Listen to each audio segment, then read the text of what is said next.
آپ نے جاوید اختر صاحب کے ساتھ جو ہے مناظرہ کیا اور آخر میں آپ ان کا ہاتھ ہی چوم کے چلے گئے. مطلب آپ یعنی کہ آج کا ہمارا ولاگ پوڈ کاسٹ میں اس وقت بدل گیا جب ہم لوگ مفتی صاحب کے ساتھ، ویسے تو کل شام کو بیٹھے تھے، آپ لوگ آج دیکھ رہے ہیں ولاگ.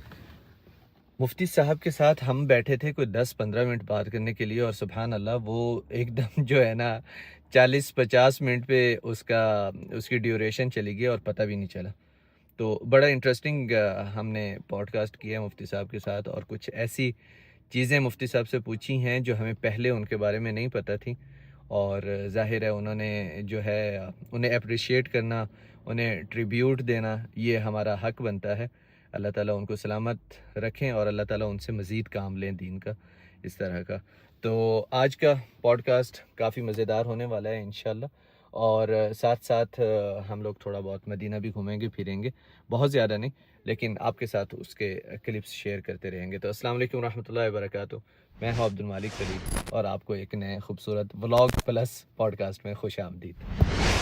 آپ کو پتہ ہی ہے آج ہمارا اسپیشل دن ہے، اور اسپیشل دن ایک اسپیشل ناشتے سے شروع ہونا چاہیے. اور جناب صبح صبح ایک زبردست کافی ہونی بڑی ضروری ہے. ناشتہ ہو جائے، کافی ہو جائے تو آپ کو مزہ آ جاتا ہے، آپ کا دن جو ہے نا کمال کا گزرتا ہے. ماشاءاللہ. یہ جناب اعلیٰ اسپیشل سینڈوچز ملتی ہیں دوار سعادہ سے. اس میں ہم نے یہ چکن والی سینڈوچ لی ہے، اور دوسری ہے ہمارے پاس یہ شکشوکا بالجبنہ. یہ دیکھیں یہ ہے چکن والی سینڈوچ، اس کے ساتھ بھی جو ہے نا آئی تھنک چیز اس میں ڈالی ہوئی ہے. یہ آپ کو ایک بار ٹرائی کرنی چاہیے. بسم اللہ. I will never leave my prayer. I know that you're always there. For every door that you close, you'll guide me to many more. لیں جی خواتین و حضرات، مسجد النبوی کے پاس پہنچ چکے ہیں، اور مفتی صاحب کا جو ہوٹل ہے نا مسجد النبوی کے پاس ہی ہے. ہوٹل کا نام تو شیئر نہیں کر سکتا آپ کے ساتھ، لیکن ان کے لیے سب سے پہلے میں ایک گفٹ لینا چاہتا ہوں. لازمی گفٹ لے کے جانا چاہیے جہاں بھی آپ جائیں، کیونکہ گفٹ لینے اور دینے سے جو ہے نا محبت بڑھتی ہے. تو ان کے لیے ایک گفٹ میں یہاں سے لیتا ہوں، اور اس کے بعد انشاءاللہ پھر مفتی صاحب کے پاس چلتے ہیں، آپ کو بھی گفٹ دکھاتے ہیں انشاءاللہ. اس وقت جناب میں اوبرائے ہوٹل کے پاس ہوں، لیکن مفتی صاحب اوبرائے ہوٹل میں نہیں ہیں. یہاں پر ہمارے جو ہے نا موسٹ فیوریٹ پرفیوم ہے احمد المغربی، یہاں سے ایک گفٹ باکس ہوتا ہے. السلام علیکم سر. وعلیکم سر. کیسے ہیں جناب؟ ٹھیک ٹھاک ہیں الحمدللہ. آپ سنائیں ٹھیک ہے الحمدللہ. اندازہ ہو گیا؟ ابھی تک بھائی کو میں نے بتایا نہیں ہے کہ ہمارے کون ہیں مہمان، یہ کیا کرنے جا رہے ہیں. صرف بلا لیا ہے میں نے بھائی کو. ایک ہی ہوتا ہے جو لاسٹ ٹائم ملے تھے، وہی ہے. کون؟ مفتی طارق مسعود صاحب. نہیں نہیں نہیں نہیں بتایا آپ کو. مفتی صاحب بہت مزیدار مفتی صاحب آئے ہوئے ہیں مدینہ میں. اوکے میں نے ان کو دیکھا، وہی کنٹینجنسی. یس سمجھ گئے نا. ہاں بس کنٹینجنسی ورڈ سے مفتی صاحب جو ہے نا ماشاءاللہ مشہور ہے. دیکھیں یا طیبہ اس کا نام ہے، اور ادھر خوبصورت ایک جے نماز ہے مدینہ المنورہ کے جو ہے نا کلرز سے انسپائرڈ، اور یہاں پر یہ ایئر فریشنر ہے، جے نماز پہ بھی ڈال سکتے ہیں آپ. ادھر یہ آئل ہے مدینہ کی روضہ کی خوشبو سے انسپائرڈ، اور یہ ہے روضہ سے انسپائرڈ خوشبو پرفیوم میں.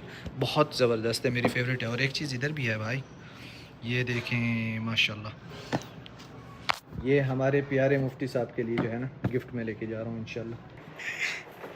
چلیں بسم اللہ. لو جی گفٹ پیک ہو گیا.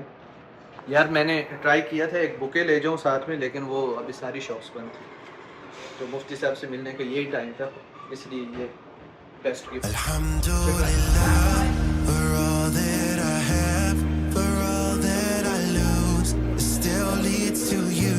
For the nights that I'm down, you're all I need now. My face meets the ground. Alhamdulillah, for all that I have, for all that I lose, you still pull me through.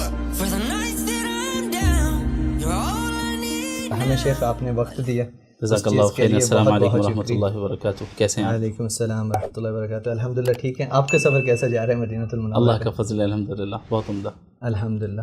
شیخ آپ سے ایک سوال تو میں نے کرنا ہے، وہ یہ کہ آج کل جو ہمارے نوجوان بچے ہیں جی، وہ ان کے اپنے دین کو لے کر ڈاؤٹس ہوتے ہیں صاف الفاظ میں، اور ان کے والدین کسی بھی ایک شعبے سے تعلق رکھ سکتے ہیں، ظاہر ہے ان کو اتنا علم نہیں ہوتا، تو وہ جو ہیں اپنی اولاد کی تربیت میں کس طرح سے رول ادا کریں، یہ کچھ ایسے پوائنٹس آپ ہمیں دے دیجئے گا. لیکن اس سوال سے بھی پہلے میں آپ سے جو ہے نا تھوڑا سا آپ کی بایوگرافی کے بارے میں جاننا چاہوں گا کہ آپ ماشاءاللہ پیدا کہاں پر ہوئے اور کہاں پر ہوتے ہیں، تعلیم کہاں سے حاصل کی آپ نے؟ ماشاءاللہ میری پیدائش کشمیر کی ہے. اچھا ماشاءاللہ. جی، میری والدہ در حقیقت کشمیری ہیں، تو ننیال کشمیر میں ہیں، اور والد صاحب کولکتہ سے ہیں. تو پیدائش میری کشمیر میں ہوئی، لیکن پرورش اور تربیت جو ہے کلکتے میں ہوئی الحمدللہ. تو ابتدائی تعلیم بھی کلکتے شہر میں ہوئی. حفظ میں نے گھر میں ہی کیا، اور عالمیت کی جو ابتدائی تعلیم ہے اس کو بھی میں نے گھر میں ہی کیا مکمل. 2 اساتذہ کرام میرے تھے جو تشریف لایا کرتے تھے، اور بڑی محنت کی انہوں نے میرے اوپر. حفظ بھی کرایا اور عالمیت کی ابتدائی تعلیم بھی گھر میں کرائی. اس کے بعد پھر میں دارالعلوم ندوۃ العلماء گیا عالمیت کرنے کے لیے، عالمیت کے آخری سال مکمل کرنے کے لیے، چونکہ ابتدائی تعلیم جو ہے، ابتدائی کتابیں جو عالمیت کی تھی ندوے کے سلیبس کے اعتبار سے، وہ میں نے گھر میں ہی مکمل کر لی تھی الحمدللہ. پھر ندوۃ العلماء جو لکھنؤ میں ہے، وہاں پر ایگزام دے کر میں نے سیکنڈ لاسٹ ایئر میں ایڈمیشن لیا، جسے ہم عالیہ ثالثہ کہتے ہیں. تو 2 سال الحمدللہ وہاں ندوۃ العلماء میں پڑھ کر عالمیت میں نے مکمل کی، اور پھر وہیں پر تعلیم جاری رکھی. اور 2 سال پھر میں نے اسپیشلائزیشن کی ہے تفسیر اور علوم القرآن میں. اور پھر اس کے بعد تدریب افتاح جو ہے وہ بھی میں نے وہیں دارالعلوم ندوۃ العلماء سے مکمل کیا. پھر اس کے بعد الحمدللہ کولکتہ شہر میں ہی کام کرتا رہا. دینی جو بھی خدمات ٹوٹی پھوٹی کر سکتا ہوں کوشش کی میں نے، اللہ کے فضل سے وہ چیزیں ہوتی رہیں. مرکز الوحیین کے نام سے میں نے اپنا ایک آن لائن انسٹیٹیوشن اسٹیبلش کیا، جس میں اب تک الحمدللہ کئی اسٹوڈنٹس استفادہ کر چکے ہیں آل اوور ورلڈ، چونکہ آن لائن ہے الحمدللہ، ہمارے ورک شاپس کے ذریعے، ہمارے کورسز کے ذریعے، اور ابھی بھی کر رہے ہیں اللہ رب العالمین کے فضل سے. پھر اس کے بعد میں نے ابھی 2024 میں ریسنٹلی وحیین فاؤنڈیشن کو اسٹیبلش کیا کولکتہ شہر میں. مرکز الوحیین یہ ایک آن لائن انسٹیٹیوشن الگ ہے. وحیین فاؤنڈیشن یہ دراصل اسلامک چیریٹیبل ٹرسٹ ہے، جہاں پر ہم تعلیم میں بھی کام کر رہے ہیں، اور نان پروفٹ ٹرسٹ ہے. سوشل ورک بھی کر رہے ہیں، بعض مسجدوں کی جو ہے ذمہ داریاں اور مینجمنٹ بھی سنبھال رہے ہیں، اور بھی کئی ساری ایکٹیویٹیز ہیں الحمدللہ. اسی کے تحت وحیین انٹرنیشنل اسکول کو بھی ہم نے کولکتہ شہر میں اسٹیبلش کیا، جہاں ہمارا مقصد یہی ہے کہ ماڈرن ایجوکیشن کو ویسٹرن پیراڈائم سے نکال کر ہم کیسے اسلامک پیراڈائم کے تحت پڑھائیں.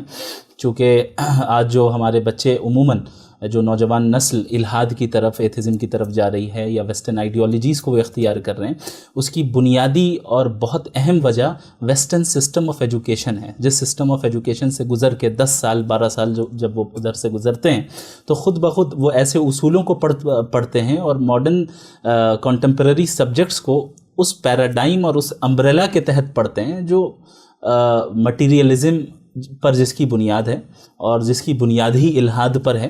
نتیجہ یہ نکلتا ہے کہ خود بخود ہمارے نوجوانوں کے اندر الگ الگ جو ہے ڈاؤٹس آنے لگتے ہیں. تو وحیین انٹرنیشنل اسکول کا مقصد ہمارا یہ ہے کہ ہم ماڈرن ایجوکیشن کو بھی اسلامک پیراڈائم کے تحت ڈھال کر پڑھائیں. چونکہ ظاہر ہے اسلام سائنس کو پڑھنے سے نہیں روکتا، اسلام ان تمام سبجیکٹس کو پڑھنے کی ترغیب دیتا ہے جس سے اس امت مسلمہ کو کسی بھی اعتبار سے نفع پہنچے. تو اس میدان میں ہمیں بھی آگے ہونا ہے، لیکن بشرط یہ کہ ہم کتاب و سنت کی روشنی میں آگے بڑھتے چلے جائیں، اور اللہ کے نبی صلی اللہ علیہ وسلم کی تعلیمات کے مطابق. تو یہ وحیین انٹرنیشنل اسکول کو بھی ہمیں اسٹیبلش کرتے ہوئے تقریباً 1 سال ہوا ہے ابھی، اور وحیین فاؤنڈیشن کو 1.5 سال ہو گئے. اور اس وقت فی الحال میں انٹرنیشنل اسلامک یونیورسٹی ملیشیا میں قرآن اینڈ سنت ڈپارٹمنٹ میں پی ایچ ڈی کر رہا ہوں الحمدللہ. ماشاء اللہ تبارک اللہ. چلیں اللہ تعالیٰ آپ سے قبول فرمائیں آپ جو خدمت کر رہے ہیں، اور اس کے علاوہ اللہ تعالیٰ آپ کو کامیاب فرمائیں. آمین یا رب. آپ صرف ایک پہلو میں پی ایچ ڈی نہ کریں بلکہ 3-4 پہلو میں کریں تو اللہ تعالیٰ آپ کو برکت دیں.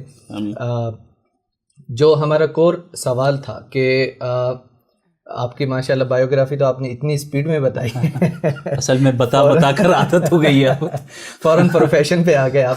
ویسے آپ کے والدین کا کافی لگاؤ تھا الحمدللہ. دیکھیں سب سے اہم رول اللہ رب العالمین کے فضل کے بعد سب سے اہم رول والدین کا ہی ہے. میری والدہ بھی الحمدللہ دینی گھرانے سے تعلق رکھتی ہیں اور والد صاحب بھی الحمدللہ دیندار ہیں, بزنس مین ہیں وہ, اور دین کی دعوت کے کام میں بہت آگے ہیں الحمدللہ, متحرک ہے تقریباً پچھلے 50 سالوں سے. تو والدین کی محنتوں ہی کا نتیجہ نکلا کہ جو کچھ بھی آج میں خدمت انجام دے پا رہا ہوں, اللہ کا فضل اور اس کے بعد میرے والدین کی دعائیں اور ان کی محنت, اصل ان کی محنت اور ان کے اندر جو لگن اور تڑپ تھی بس وہی ہے, اور ہمارے اساتذہ کرام کی توجہ ہے.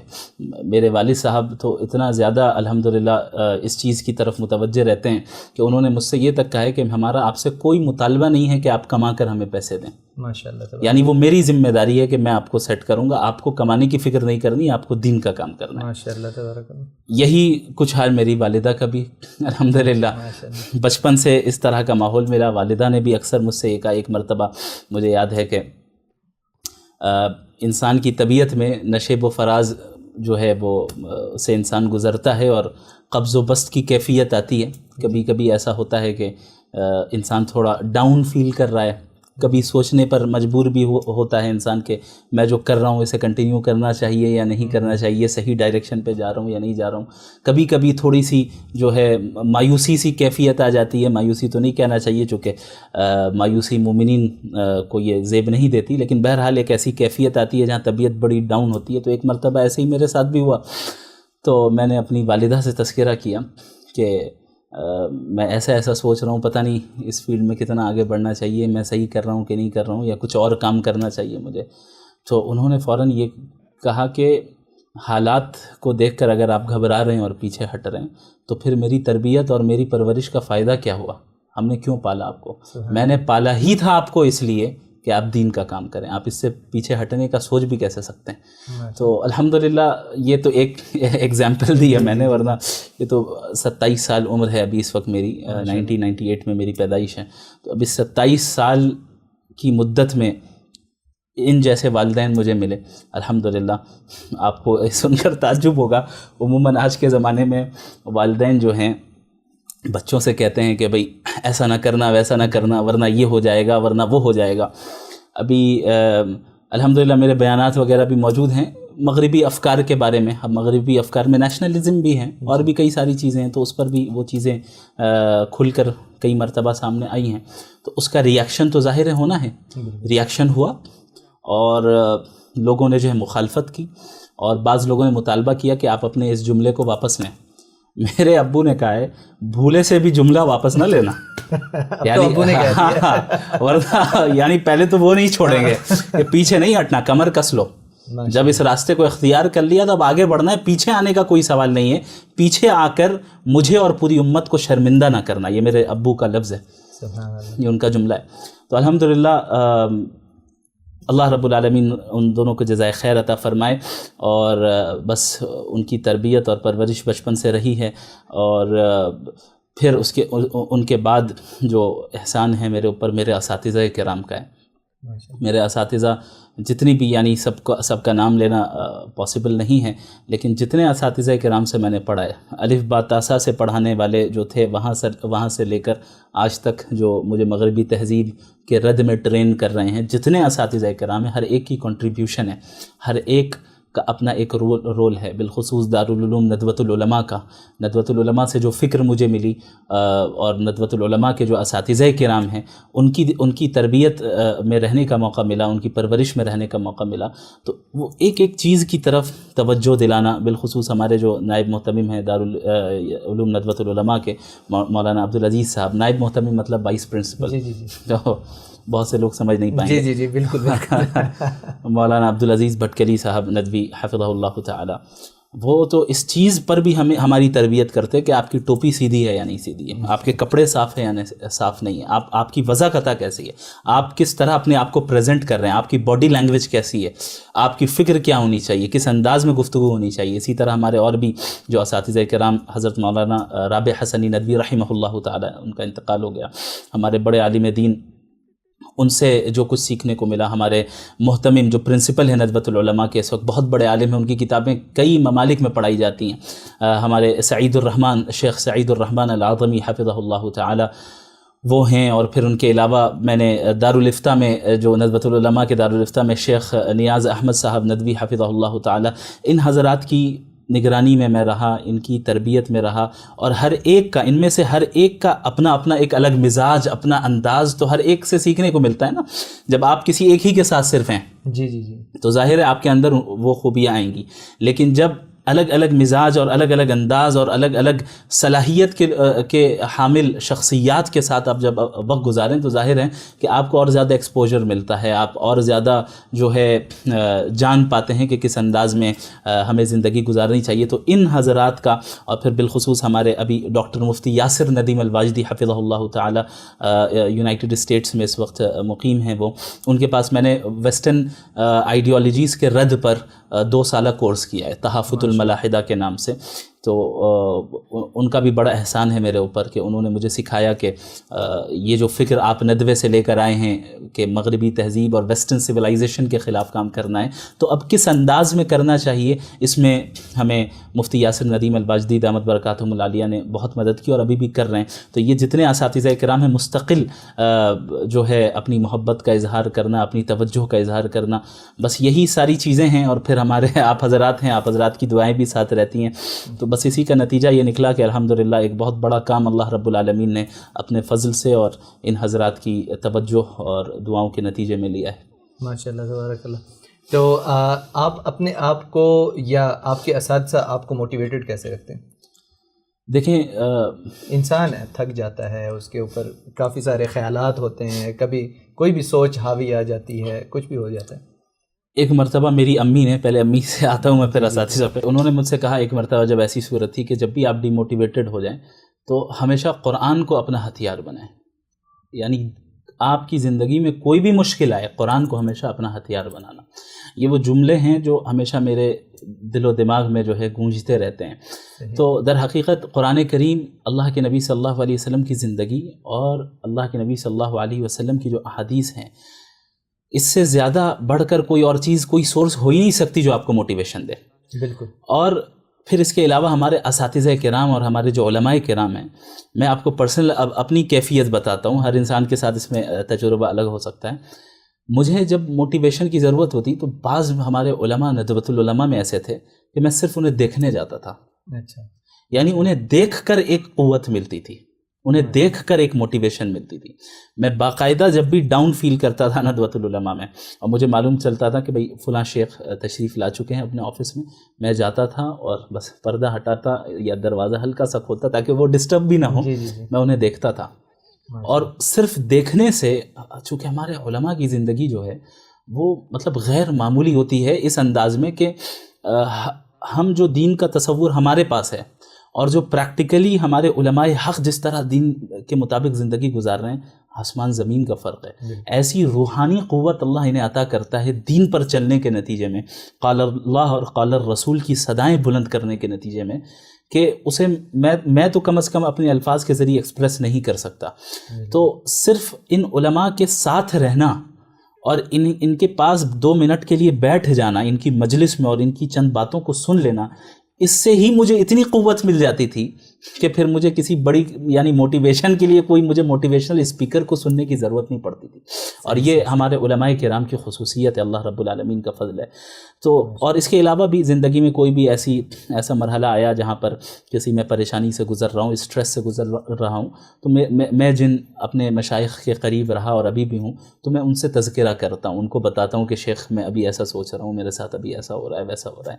تو وہ حضرات پھر جب تسلی دیتے ہیں، رہنمائی کرتے ہیں، تو ظاہر ہے کافی موٹیویشن ملتی ہے. ماشاءاللہ. تو آپ یعنی کہ کھل کے بات کرتے ہیں اپنے بارے میں. اگر آپ کو نفس سے کچھ مطلب اندرونی ایک کیفیت ہوتی ہے نا، انسان کی ایک روحانی کیفیت ہے جس کو پوزیٹیو بھی لوگ کہتے ہیں، اور اس میں نفس امارہ بھی ہے ایٹ سیم ٹائم.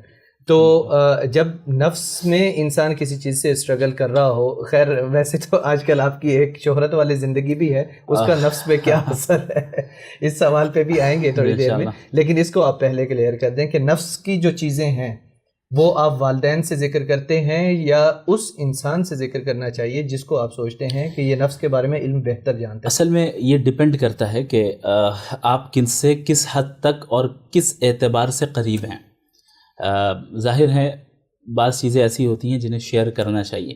مثال کے طور پہ نفس سے ریلیٹڈ جو چیزیں آتی ہیں تو میں اپنے بعض مخصوص علماء کرام اور جو مشائخ ہیں ہمارے ان سے تذکرہ کرتا ہوں کہ حضرت مجھے ابھی ایسا محسوس ہو رہا ہے, حضرت یہ واقعہ پیش آیا, مجھے ایسا لگ رہا ہے, یہ ہو گیا, کہیں ایسا تو نہیں ہے.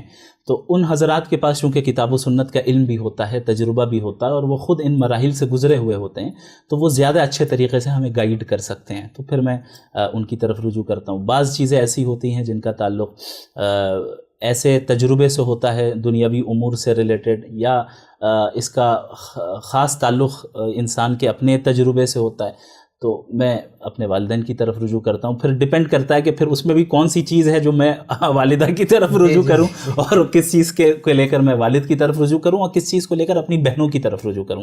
میری 2 بہنیں ہیں الحمدللہ, اور دونوں, ایک میڈیکل ڈاکٹر ہیں اور دوسری سائیکالوجسٹ ہیں اللہ کے فضل سے.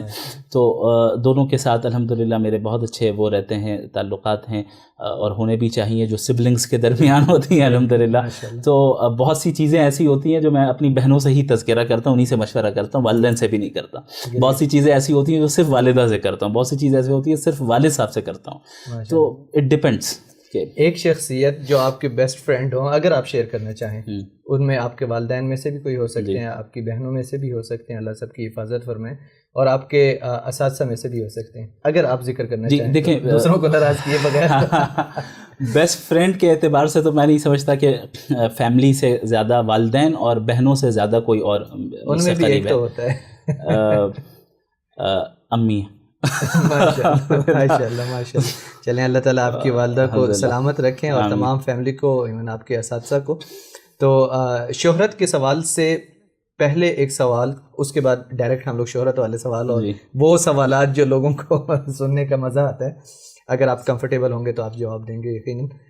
قرآن پاک پہ میں سمپل قرآن پاک کا ایک سوال میں آپ سے پوچھتا ہوں کہ قرآن پاک, آپ نے شروع میں فرمایا کہ آپ قرآن پاک کھول کے دیکھتے ہیں جب موٹیویشن کی ضرورت ہوتی ہے, یا آپ اگر کسی مسائل میں گرے ہوئے ہیں تو بھی قرآن پاک کھول کے دیکھتے ہیں.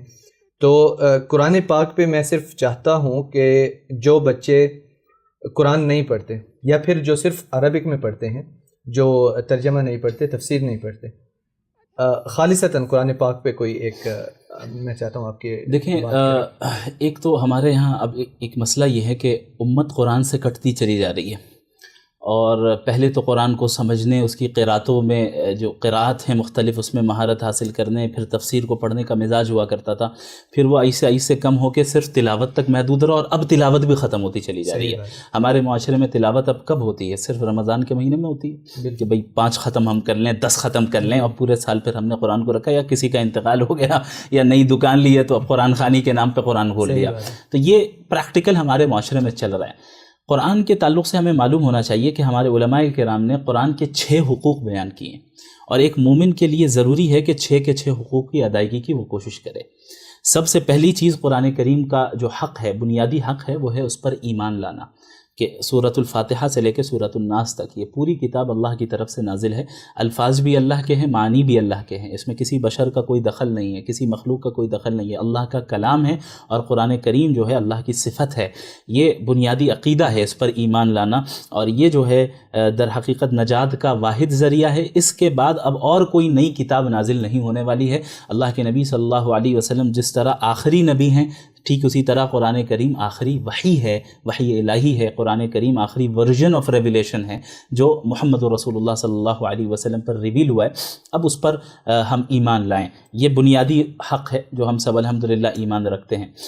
دوسرا حق قرآن کریم کا یہ ہے کہ قرآن کریم کی اس طرح تعظیم کی جائے جس طرح اللہ کے نبی صلی اللہ علیہ وسلم نے سکھایا ہے. وَمَن يُعَظِّمْ شَعَائِرَ اللَّهِ فَإِنَّهَا مِن تَقْوَى الْقُلُوبِ, کہ جو اللہ کی نشانیوں اور شاعر کی تعظیم کرے وہ تو در حقیقت اس کے دل کے تقوی کی بات ہے. آج ہمارے یہاں ایسے افراد بھی نظر آتے ہیں, علیاذ باللہ, اللہ حفاظت فرمائے, ہم سب کو ہدایت دے, کہ قرآن کا احترام بھی باقی نہیں رہا. آپ قرآن کو عام کتابوں کی طرح کوئی کتاب سمجھتے ہیں, یا دیگر مذاہب کی کتابوں کی طرح کتاب سمجھتے ہیں. نہیں, آپ کو یہ در حقیقت ویسٹرن دنیا کی طرف سے پوری پلاننگ یہ رہی کہ اسلام کو بھی ریلیجن کے باکس میں لا کر محدود کر دو, کہ جب آپ اسلام کی بات کریں تو کہیں اچھا ہاں اس کے علاوہ اور بھی تو ریلیجنز ہیں. آپ کو تمام ریلیجن کے صف میں کھڑا کر دیا گیا. ہمارے دین کو حقیقت کیا ہے کہ یہ سارے ادیان باطل ہیں, یہ انسانوں کے بنائے ہوئے ہیں یا تحریف شدہ ہیں. یہ واحد ایک مذہب جو دین ہے اللہ کی طرف سے جو محفوظ ہے اور جو برحق ہے، جس میں انسان کا دخل نہیں ہے، وہ در حقیقت دین اسلام ہے. تو قرآن کریم کی تعظیم بھی ہونی چاہیے، اس کا احترام بھی ہونا چاہیے، لیکن اس احترام میں غلو بھی نہ ہو، افراد بھی نہ ہو، تفرید بھی نہ ہو. ہمارے ہاں ایک طبقہ تو ایسا ہے کہ احترام میں اتنا غلو کرتا ہے کہ اچھا بھائی میری کیا حیثیت ہے کہ میں قرآن کو ٹچ کروں، لہٰذا میں پڑھوں گا ہی نہیں، وہی شیلف میں رہنے دو. تو ایسے افراد بھی ہیں اور ایسے افراد بھی ہیں، اللہ ہدایت دے، تو جو قرآن کا احترام نہیں کرتے ہیں. تو تعظیم اور اس طرح قرآن کی تعظیم کرنا، احترام کرنا جس طرح اللہ کے نبی صلی اللہ علیہ وسلم سکھایا ہے اعتدال کے ساتھ. تیسرا حق قرآن کریم کا اس کی تلاوت کرنا ہے. ہمارے یہاں یہ بھی ایک ٹرینڈ چل پڑا ہے کہ بعض حضرات کا پورا فوکس جو ہے اس پر ہوتا ہے کہ آپ کو قرآن کو سمجھنا ہے. اس پر اتنا فوکس ہے کہ قرآن کی تلاوت کی اہمیت انہوں نے گھٹا دی. کیا فائدہ، آپ تو سمجھ ہی نہیں رہے ہیں پڑھ کر، یعنی آپ کو تو سمجھ نہیں آ رہا ہے کہ قرآن جو آپ پڑھ رہے ہیں آپ کو تو اس کی میننگ نہیں پتہ ہے، تو تلاوت کر کے کیا فائدہ ہے، اس سے اچھا آپ ٹرانسلیشن پڑھیے. تو یہ بھی ایک غلط فکر ہے، تلاوت چھوڑ دیتے ہیں اور صرف ٹرانسلیشن پڑھتے ہیں. یہ قرآن کے ایک حق پہ عمل کرنا ہوا. قرآن کے یہ 6 حقوق ہے، سب پر بیک وقت عمل کرنا ہے. تو تیسرا حق قرآن کی تلاوت کرنا ہے، چاہے سمجھ میں آئے یا نہ آئے. دلیل اتلو ما اوحی الیک جو آیت ہے، اور اس کے علاوہ متعدد آیت ہے قرآن کریم میں جہاں پر تلاوت کے لفظ کو استعمال کیا گیا ہے. تو وہاں پر تلاوت کا جب ذکر ہو رہا ہے تو اس کا مطلب قرآنی آیتوں کو پڑھنا ہے.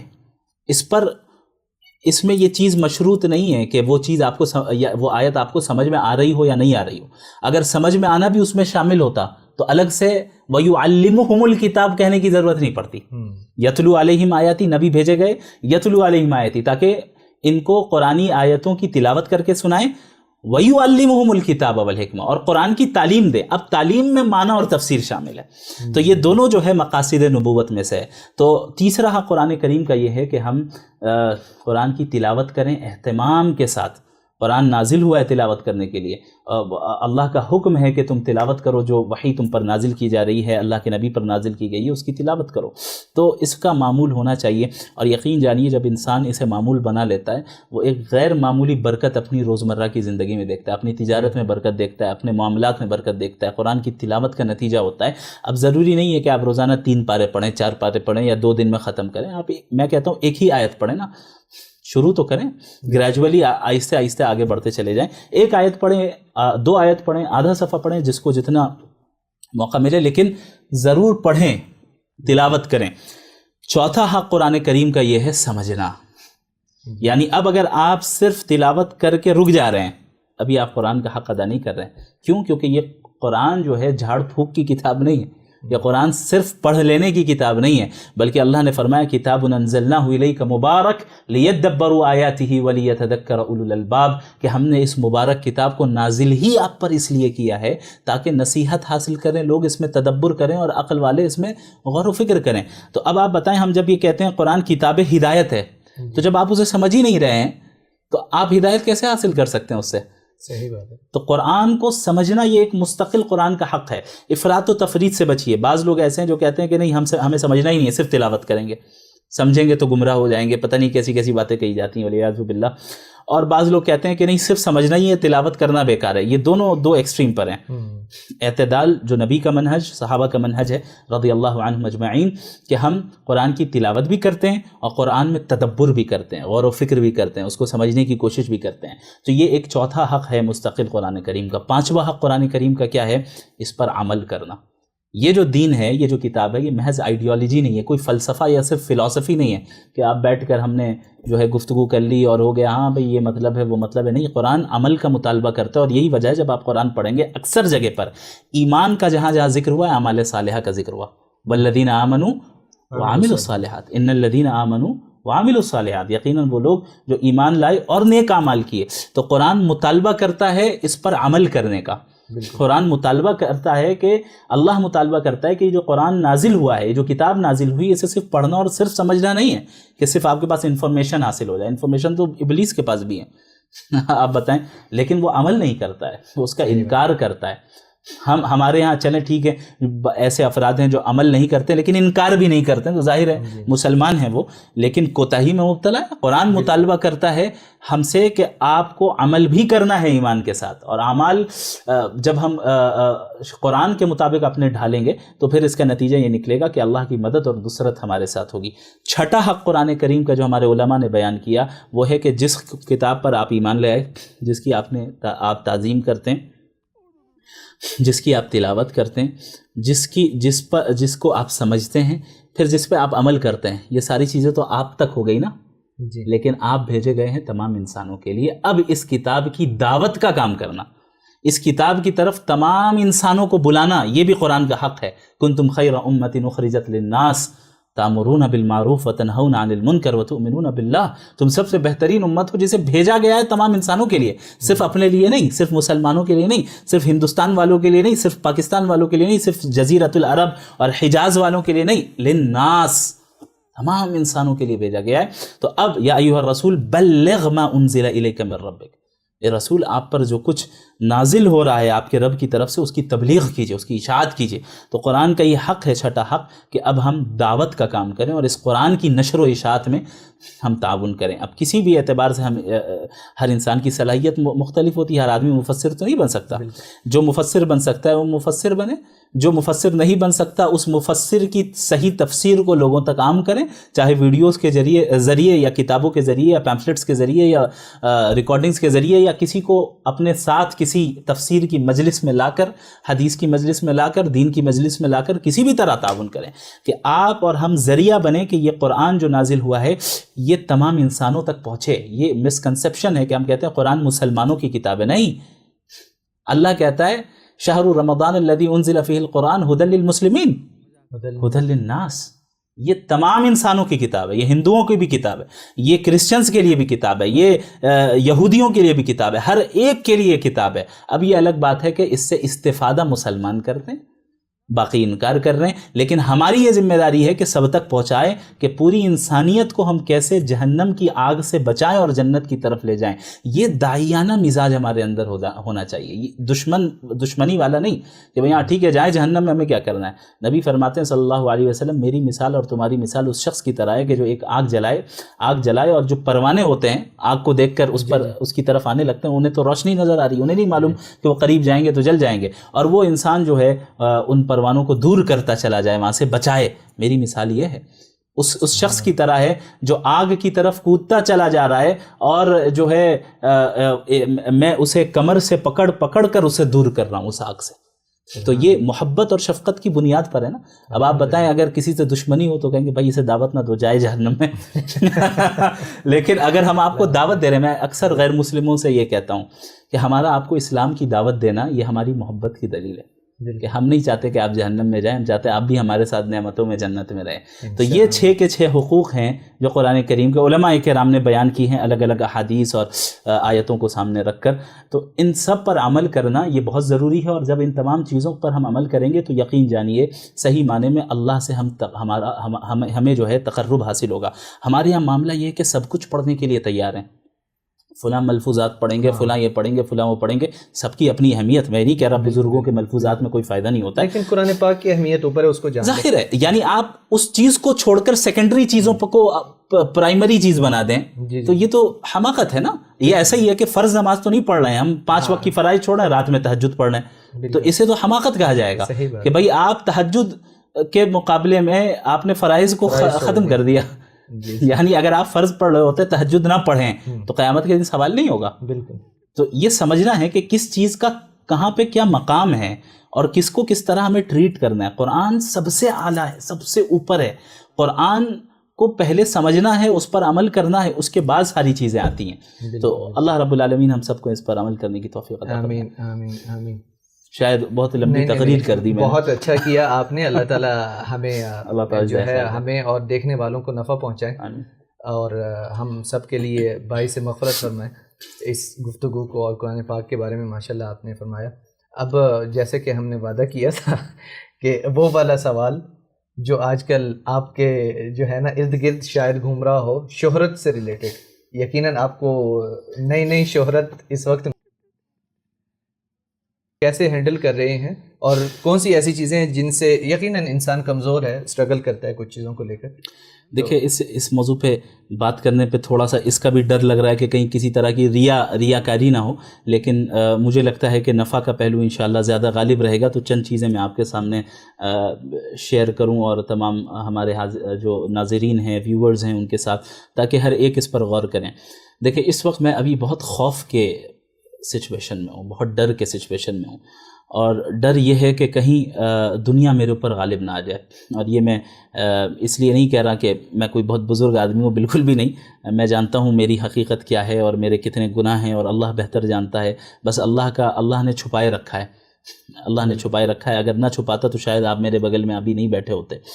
تو محض اللہ کا فضل ہے. لیکن یہ جو شہرت ہے, سب سے پہلی چیز ہمیں یہ جاننا چاہیے کہ دنیا کی شہرت یہ معیار نہیں ہے کامیابی کا. لوگ سمجھتے ہیں اچھا آپ کے 3 ملین فالوورز ہو گئے, راتوں رات آپ کامیاب شخص بن گئے. نہیں, یہ کامیابی نہیں ہے.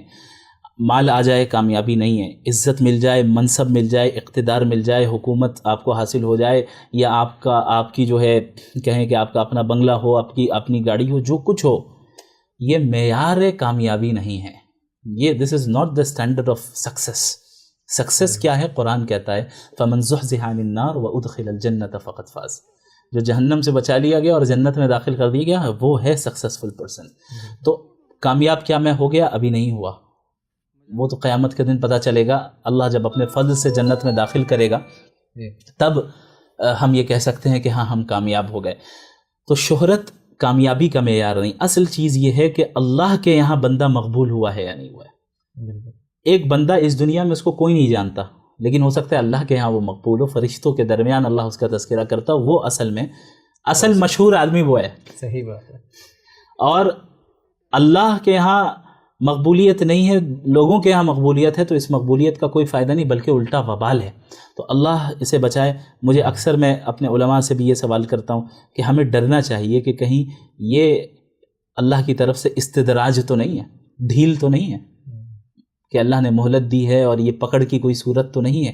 ایک انسان کو یہ سوچنا چاہیے اور اپنے علماء سے, مشائخ سے رابطے میں رہنا چاہیے. تو اس وقت بس یہ اسی خوف کی جو ہے تھوڑی سی کیفیت میرے اوپر ہے کہ کہیں اس وقت کسی طرح کی کوئی ایسی لغزش نہ ہو جائے جو میں اللہ کے یہاں ناپسندیدہ بندوں میں علی اعوذ باللہ کہیں شمار نہ ہو جائے, کہیں دنیا غالب نہ آ جائے. چونکہ اللہ کے نبی صلی اللہ علیہ وسلم نے وارن کیا اس امت کو کہ مجھے تم پر اندیشہ اس بات کا ہے کہ تم پر دنیا کے دروازے کھول دیے جائیں گے, دنیا کھول دی جائے گی اور پھر اسی میں تم غافل ہو جاؤ گے. کہیں ایسا نہ ہو کہ کسی طرح کا کبر اور عجب آ جائے, کہیں ایسا نہ ہو کہ دوسروں کو ہم حقیر سمجھنے لگیں. اچھا اس کے تو صرف 400 فالوورز ہیں, میرے 3 ملین فالوور, اس کی کیا اوقات ہے. کہیں یہ چیزیں جو ہے یہ چیزیں انسان کو لے ڈوبتی ہیں. ایک انسان ہمیشہ اسے چاہیے کہ اپنے اندر تواضع رکھے, اپنے اندر وہ عجب نہ لائے, اس کے اندر کبر نہ آئے. تو یہ جو مرحلہ ہے یہ بڑا حساس مرحلہ ہے, بہت سینسٹیو مرحلے سے ابھی میں گزر رہا ہوں. لوگوں کو تو لگتا ہے اچھا ماشاءاللہ بڑے مشہور ہو گئے, بہت ایک دم خوش ہوں گے اور بہت نعمتوں میں ہوں گے اور یہ ہوں گے. باقی انسان کے ساتھ کیا معاملات ہوتے ہیں, کیا کیفیت ہوتی ہے, وہ انسان جانتا ہے, اللہ جانتا ہے. تو بس یہی ہے کہ آپ سے بھی دعا کی گزارش ہے, ہمارے ویور سے بھی, کہ یہ دعا کریں کہ اللہ مجھے فتنوں سے بچائے رکھے. اصل یہ جب تک ایک انسان صحیح طریقے سے اس کی یعنی دین پر, ایمان پر, فتنوں سے محفوظ ہو کر موت نہ ہو جائے تب تک وہ محفوظ ابھی نہیں ہے. جب تک زندہ ہے اس بات کا اندیشہ ہے کہ فتنوں میں پھنس سکتا ہے, لغزشوں میں پھنس سکتا ہے. اللہ رب العالمین حفاظت فرمائے. شیخ, ہمارا تربیت والا سوال رہ گیا کہ والدین جو ہیں خاص طور پہ الحاد کے دفاع میں اپنے بچوں کو جب ایمان, قرآن, اسلام سکھا رہے ہوتے ہیں تو ان کو کچھ پوائنٹس دے دیں تاکہ ان کے لیے ایسے سمجھیں کہ وہ کہتے نہیں کہ ایک بالکل مسئلہ ہے کہ بس اتنا سا آپ کر لینا تو آپ کا کام آسان ہو جائے گا. دیکھیں اتنا سے کرنے سے آسان نہیں ہوگا, ابھی اتنے فتنے ہیں. لیکن یہ ہے کہ یہ موضوع اصل میں بہت طویل ہے, تو میں بہت زیادہ ڈیٹیل میں تو ابھی نہیں جاؤں گا, مختصراً بتاؤں. 3-4 چیزیں ہیں جن کو کی طرف بہت زیادہ توجہ ہونی چاہیے. سب سے پہلی چیز یہ ہے کہ ہم اپنے بچوں کو کن کی صحبت میں رکھ رہے ہیں.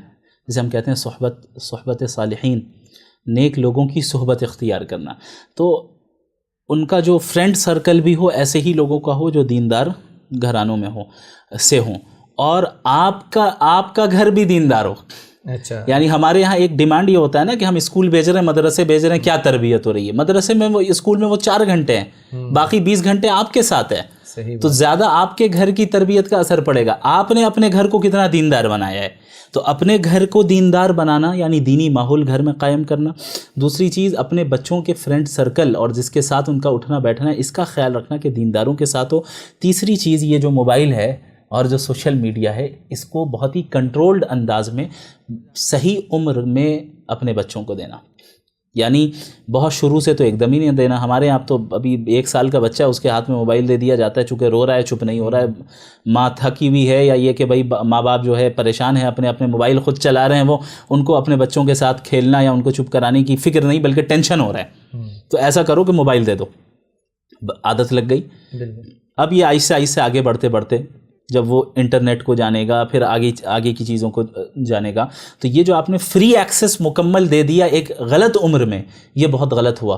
اسی کا نتیجہ یہ نکلا ہے کہ سوشل میڈیا پہ ایسے لوگوں کو سن رہے ہیں جہاں سے شکوک و شبہات بھی آ رہے ہیں. تو آپ کو ایک تو یہ اب آپسی مشورے سے یہ طے کریں کہ اپنے بچوں کو کب دینا ہے، اپنے بڑوں سے مشورہ کریں کہ کس عمر میں موبائل کو ہم یوز کرنے دے سکتے ہیں، کس عمر میں انٹرنیٹ کو دے سکتے ہیں. اور پھر اب تو الحمدللہ ایسے بھی ہے کہ آپ ایسی سیٹنگز کر لیں گوگل پہ جا کر جو کڈز کے لیے خاص ہوتے ہیں، جہاں پہ آپ کنٹرول انوائرمنٹ آپ اس کو انٹرنیٹ پہ دے سکتے ہیں کہ آپ کی نظر میں ہو کہ وہ کیا دیکھ رہا ہے کیا نہیں دیکھ رہا. لیکن یہ بھی ایک مدت تک، جب بچہ بڑا ہو جائے، بالغ ہو جائے، تو پھر اب یہ چیز نہیں چلے گی. اب اگر آپ کرنے جائیں گے تو اس کا ریئیکشن ہوگا، لیکن بچپن میں اگر آپ نے اس کی تربیت کر لی تو پھر آئندہ وہ اسی کے نہج پہ چلتا رہے گا. چوتھی چیز، ویسٹرن سسٹم آف ایجوکیشن سے اپنے بچے کو بچائیے. ویسٹرن سسٹم آف ایجوکیشن سے اپنے بچے کو بچائیے. اس کے لیے آپ اسلامک پیراڈائم کے تحت اسلامک انگلش میڈیم اسکولز کو اپنے ملک میں قائم کریں، الگ الگ جگہوں پہ قائم کریں جہاں پر آپ کے بچہ دینی ماحول میں یہ عصری علوم بھی حاصل کرے اور دینی علوم بھی وہ حاصل کرے. یہ چند پوائنٹس اس وقت ذہن میں، اس کے علاوہ بھی بہت سی چیزیں ہیں تو مناسب. خاص طور پہ ان چیزوں کا بھی دھیان رکھنا چاہیے. جو لوگ دے رہے ہیں بچوں کو اس وقت موبائل، تو وہ اپنی ہی آئی ڈی لگا کے دیتے ہیں ان میں، تو یہ اور زیادہ خطرناک ہو جاتا ہے کہ وہ جو میچیور چیزیں خود دیکھ رہے ہیں وہی چیزیں بچوں کے سامنے آ رہی ہیں. جی ہاں. اور پھر ان تمام چیزوں سے گزرنے کے باوجود اگر بچے کے ذہن میں کوئی سوال آ رہا ہے تو اس میں اس کو ڈانٹنا نہیں ہے. جی، کوئی ڈاؤٹ اگر آ رہا ہے کہ بھئی اسلام میں ایسا کیوں ہے، تو اس میں اب اسے طوفان کی طرح نہیں بنانا ہے کہ بھئی کیا ہو گیا. نہیں بھئی ٹھیک ہے، نیچرل سوال آتا ہے، صحابہ کے ذہن میں بھی سوالات آتے تھے، اللہ کے نبی سے سوال کرتے تھے. آپ دیکھیں کہ کس انداز میں اللہ کے نبی نے جواب دیا صلی اللہ علیہ وسلم. سیرت پڑھیں تو ان بچوں کو سیٹسفائنگ آنسر ان کی ایج کا لحاظ رکھتے ہوئے آپ کو دینا. آپ نہیں دے سکتے تو جو ماہر علماء ہیں، جو ماہر ہیں اس فیلڈ میں، ان سے دلوائیں، ایکسپرٹ سے دلوائیں. انشاءاللہ نماز پڑھ لیتے ہیں پھر کر لیں گے آخری سوال. کیا خیال ہے؟ مغرب کی نماز کے لیے آئے تھے مسجد النبوی میں الحمدللہ، اور اب ایک آخری سوال رہ گیا ہے. شیخ صاحب سے جو ہے نا آخری سوال پوچھتے ہیں اوپر جا کے. آپ نے جاوید اختر صاحب کے ساتھ جو ہے مناظرہ کیا اور آخر میں آپ ان کا ہاتھ ہی چوم کے چلے گئے. مطلب آپ یعنی کہ ایک اسلام میں وہ چیز ہے کہ جب کوئی دین لے آئے تو سب سے پہلے غسل کرے اور وہ ساری چیزیں، اور پھر آپ نے ایسے شخص کا ہاتھ چوما. یہ سمجھ نہیں آیا ہمیں. یہ پتہ نہیں ہاتھ چومنے والی بات کیسے چل گئی. سب سے پہلی چیز تو یہ ہے کہ میں نے ہاتھ نہیں چوما تھا. ہاں یہ ہے کہ ان کا ہاتھ اپنے سر پہ رکھا تھا. اس کی کیا وجہ ہے میں بتاتا ہوں انشاءاللہ. ہاتھ چومنے کا جہاں تک تعلق ہے تو اصل میں وہ وہاں سے جب ہم لوگ اٹھے اسٹیج سے تو اب بھیڑ آنے لگی، لوگ بات کرنے لگے، تو اب آواز ان کی سنائی نہیں دے رہی تھی مجھے. تو ان کو سننے کے لیے میں ایسا جھکا تھا. اب کسی نے پیچھے سے ویڈیو اٹھائی ہے تو اسے لگا کہ شاید میں ہاتھ چوم رہا ہوں. تو ایسا نہیں ہے، میں نے کوئی ہاتھ نہیں چوما تھا. مطلب اس چیز کا معذرت آپ کی بات کر رہی ہے، اس چیز کا کوئی ثبوت نہیں کہ آپ ان کا ہاتھ چوم رہے ہیں. ثبوت کیا مطلب چوما ہی نہیں تو ثبوت کہاں سے ہوگا. دوسری چیز یہ کہ ہاں سر پہ ہاتھ رکھا اور یہ کہہ کر کہ اس پوری ڈیبیٹ میں میری زبان سے اگر کوئی بھی ایسا لفظ نکلا ہے جس سے آپ کو تکلیف پہنچی ہو، میں معافی چاہتا ہوں. یہ جملہ کہہ کر میں نے ان کا ہاتھ اپنے سر پہ رکھا، صرف اس لیے کہ یاد رکھیں ہمارا داعیانہ مزاج ہونا چاہیے، ہمارے اندر دعوت کا پہلو غالب ہونا چاہیے. اس شخص کے اندر میں نے یہ خصوصیت دیکھی ہے.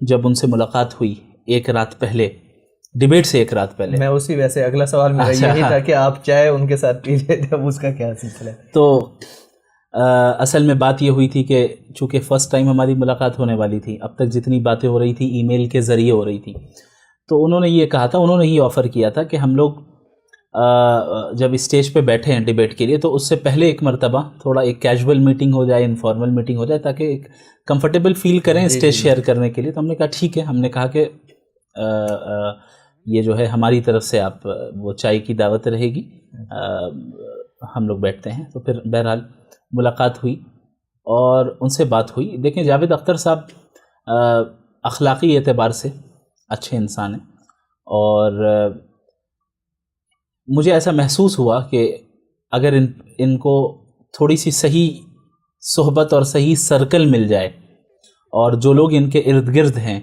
ان سے یہ کچھ دنوں کے لیے دور ہو جائیں اور صحیح لوگوں کے ساتھ رہیں, تو اللہ کی ذات سے امید ہے کہ اللہ انہیں ہدایت دے.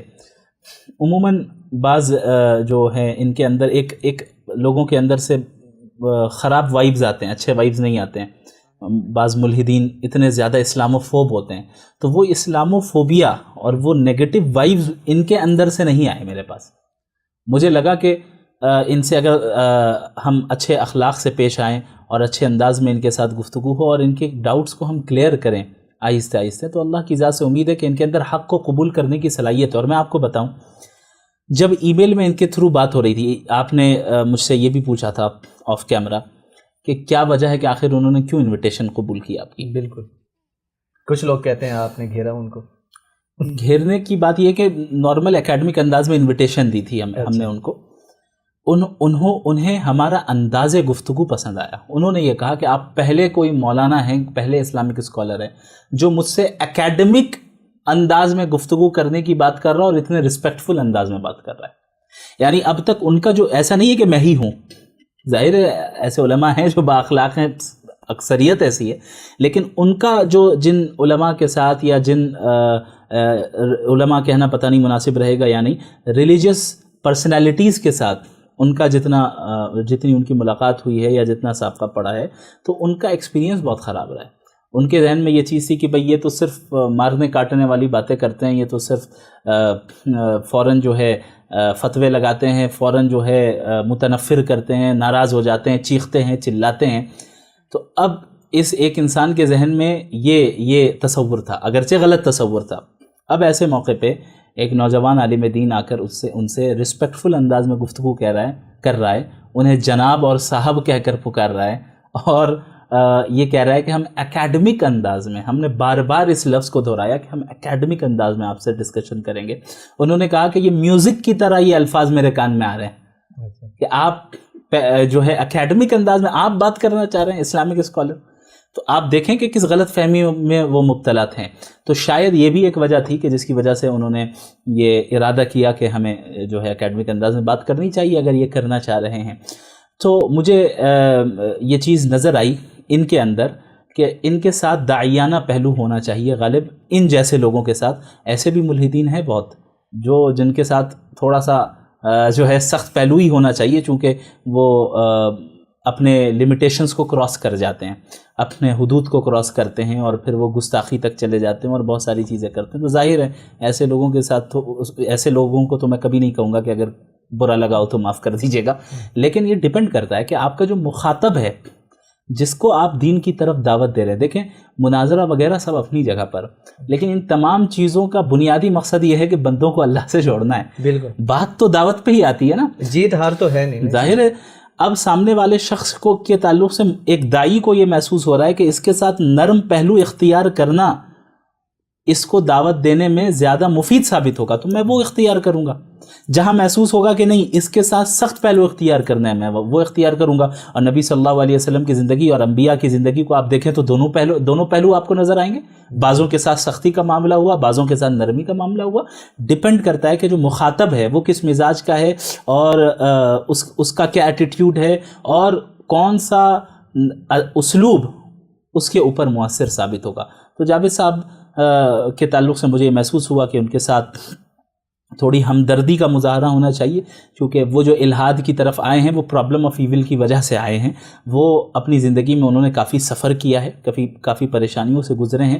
ایک یہ بہت بڑی وجہ ہے کہ اس کی وجہ سے وہ الحاد کی طرف آئے. اگرچہ لاجیکلی اور علمی اعتبار سے یہ بہت ہی بھونڈی سی چیز ہے, لیکن بہرحال ایسے لوگوں کے تعلق سے ایمپیتھی ہونی چاہیے، ایسے لوگوں کے تعلق سے ہمدردی ہونی چاہیے، ان کو دھتکارنا یا متنفر نہیں کرنا چاہیے، بلکہ اچھے انداز میں ان کے ڈاؤٹس کو کلیئر کر کے انہیں گلے سے لگانا چاہیے، اور ضرورت پڑنے پہ ان کے ہاتھ کو اٹھا کے سر پہ رکھ بھی دینا چاہیے اگر اس سے اس بات کا امکان ہو کہ اللہ اس کے دل کو نرم کر سکتا ہے۔ تو یہ صرف آپ نے اخلاقاً ان کا ہاتھ جی اٹھا اخلاق کے اور اس کے اپنے اعتبار سے سر پر رکھا بس، اور ہاتھ چوما نہیں، ہاتھ نہیں چوما تھا۔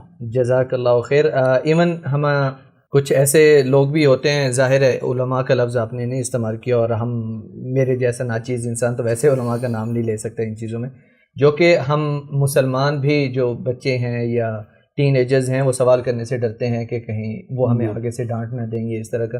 تو اللہ تعالیٰ ہم سب کو ہی بہترین اخلاق عطا فرمائیں، اور اللہ تعالیٰ کی دین کی خدمت ہم سے اگر اللہ تعالیٰ لے لیں تو اس سے بڑی خوش قسمت نہیں ہو سکتی، اور اللہ تعالیٰ آپ سے قبول فرمائے آپ کی خدمات، اور آپ کو اجر عظیم عطا فرمائے، اور مدینہ کا سفر ماشاء اللہ تبارک اللہ، اللہ تعالیٰ آپ کا قبول و منظور فرمائے۔ اس وقت مسجد النبوی بھی ہمارے سامنے ہے، اور الحمدللہ بہت اچھا لگا آپ سے بات کر کے۔ جزاک اللہ خیر، مجھے بھی بڑی خوشی ہوئی کہ آپ ہی سفر میں تھے، آپ نے بڑی محبت کا اظہار کیا اور ڈائریکٹ یہاں آپ تشریف لائے مدینہ میں سے ملاقات کے لیے۔